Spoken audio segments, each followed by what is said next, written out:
Now I got, of course, the new rods. Now I have to use them, of course. So let's head over here to the Old Burg and then test them on carp and on grass carp. And of course, this goes in here as well. Giblet carp and crucian carp. I'm already testing here on carp and on grass carp, and the first chunks already went in. So the first bigger ones were already here. It was also, well, a little tricky it was, yes, but not really so difficult. But after all, I tried around a bit here in different spots, and right here in this spot, without casting far out, it actually works quite well.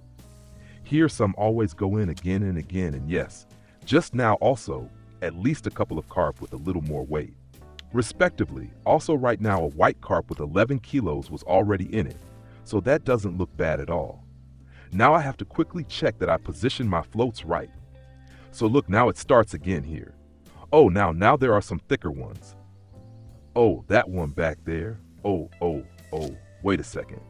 This one here in front as well. He's already bit. Okay, he's gone. And that one here? That one we have to keep an eye on. That's one. You can already see it at the twitching of the float, how hard it gets pulled down. So the bites or the attempts to bite are clearly more aggressive. Yes, exactly that.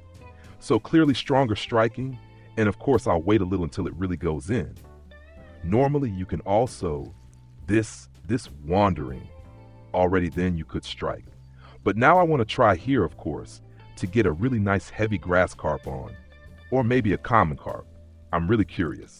I'm still here with the telescopic rods with 24 kilo carrying capacity on the telescopic, already boosting a little energy up again. And now I'd of course really like to have on the telescopic a really nice heavy fight, just to see how it works here.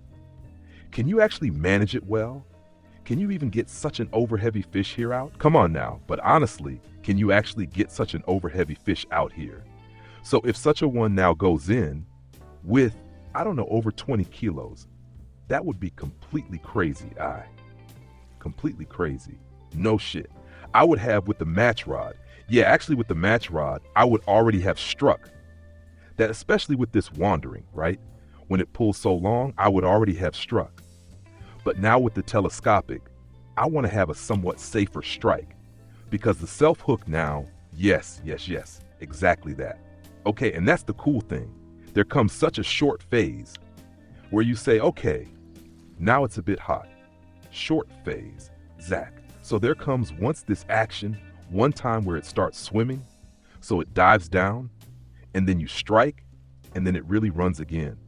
And in this down phase, then comes again such an action, the action bar goes again to the limit, and afterwards the fish is with the snout up and ideally almost out of the water already. Because you pull up with the telescopic, it can't swim anymore. And then it's basically already done for, then that was it. So that is nice, right? That's pretty nice. So now I have to cast out properly again. We'll take a look in a second at the baits in combination. What does it look like here right now? There is already something on again. We'll cast that out again. So I don't actually cast far out at all. Also some black carp already went in here. The whole thing looks okay so far. Here the few minutes at the spot, with much testing around in the beginning. But so, I'd say especially the last, just about the last 6 minutes here, it's not so bad at all. I tried before to cast further out, that was not so good. But right here in front, where the eye is now, so exactly in this area up to this edge, exactly there, it seems to work quite well right now. And right here just now, we're also everywhere the black carp on it. And it starts right away again. Small nibble. Could be crucian carp. See? Wrong rod pulled out. And then that was it again. So that's tricky. Maybe I actually need to get myself some other floats for the sliding float rig or fixed float rig because I keep getting confused with it. That's why the Pomer Wagglers are so great, because they are so different in color. So now it works again, right? 1, 2, 3, nicely in sequence. Now they're all cast right again. Also, not too much wind so they don't drift apart. 1.20 meters depth here in this spot. 1.20 meters goes in many places at the Old Burg. So that's a very good depth for fishing at the Old Burg. By the way, if you're in the mood for eel, in the last live stream, we were also standing right here in front on eel. Here eel runs right now, or the weather says it's over again with eel. Of course, you can still always try if something still works here in front, but ideally, of course, nice and cool under 15 degrees, best with a bit cloudy or rainy, then you have quite realistic chances. And there it goes, directly again here. Yes, very, very good. We'll now take a look at the baits. So which baits are working here right now? Because that would also be a possibility to go in with the Bolognese rod, or if you feel like it, of course, also with the match rod or so. So right here, it's the bait combo honey dough and corn porridge. As already shown in the last video at Amber Lake, with the classic float spot at Amber Lake, that's simply a very classic, typical combination for carp fishing. The second combination I think we'll manage right now is a combination where at the Old Burg, again and again, also common carp run, especially when you are in the tournament for common carp, respectively for white carp, black carp, plus common carp.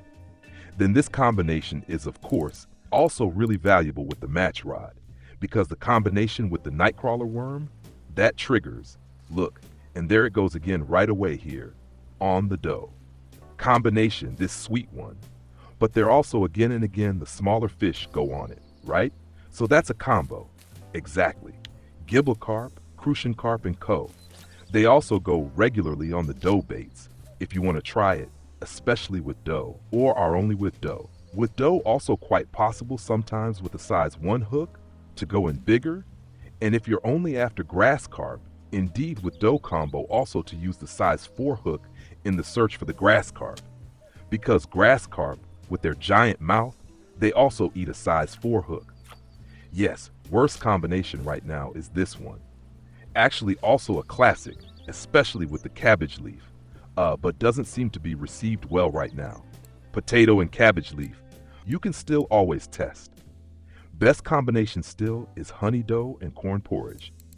Otherwise, in cool temperatures, also gladly use the egg dough. Egg dough is used extremely rarely. I could finish my common carp trophy here with the egg dough, so that works too, but then as I said, at cold temperatures. And I actually now put the size 4 hook on with corn porridge and honey dough, because the bite frequency here on the combination is by far clearly higher than on the other combos. Also here, I just go in quite thick, because I'd really like to have another really nice fat carp or grass carp on here. Otherwise, I'll surely test it also the next days at the Bear Lake. Also at Bear Lake, something can always go well. And also at Bear Lake, you have several spots where you don't have to cast far, and that's of course what we need here. When we are with the telescopic, because with that you just can't cast far, and it goes towards the evening hours. Man. So far not one big fish. It's insane, right? Nothing big, unfortunately, so far. Where has the fish gone? Damn, here lies the next small black carp. So always again and again black carp here in front in the area. That's not bad at all. Maybe I'll also test a bit relaxed in a moment with the match rod. There the hook effect is definitely better. With the very big size 4 I had many missed bites now. Not one big fish yet that brings the whole setup to the limit. I'd really love that. Maybe I just have to test that in my live stream, or maybe you know a spot where really big chunks go in. I think I'll soon go to the Atuba, and at the Atuba with the telescopic, with the big fat heavy telescopic, test on big fat fish. Well, and here comes something small again. So here always something goes in again. So the spot here in front is not so bad. I'll definitely test it again with another setup. Directly here in the near area, whether it was with potato cubes or double honey dough, that all worked quite well. Right now here in front, the combination potato and honey works. So there seems to go a bit. I have to keep a little distance, because with a bit more distance it hooks much easier. If you don't have so much, oh whoops, and he faked it. If you don't have so much line on the surface. So let's pull back a little again here. Yes, so I'll keep going here now. Test a bit more here with the telescopic. If you know another spot where you can place yourself well with the telescopic, gladly write it in the comments or just post it in Discord. There are also all the water channels where you can post the entries really nicely. It's getting smaller and smaller here, so quickly out again with it. And yes, next I'll maybe just test in the next live stream at the Atuba and not hooked. Well, you see, at the Atuba, maybe something goes on big sturgeon or so. Such a nice fat drill with the telescopic at the Atuba. That would be something. So much for that. If you liked it, leave a thumbs up, subscribe to the channel, and then we'll see each other in the next video or in the next live stream. Until then, tight lines.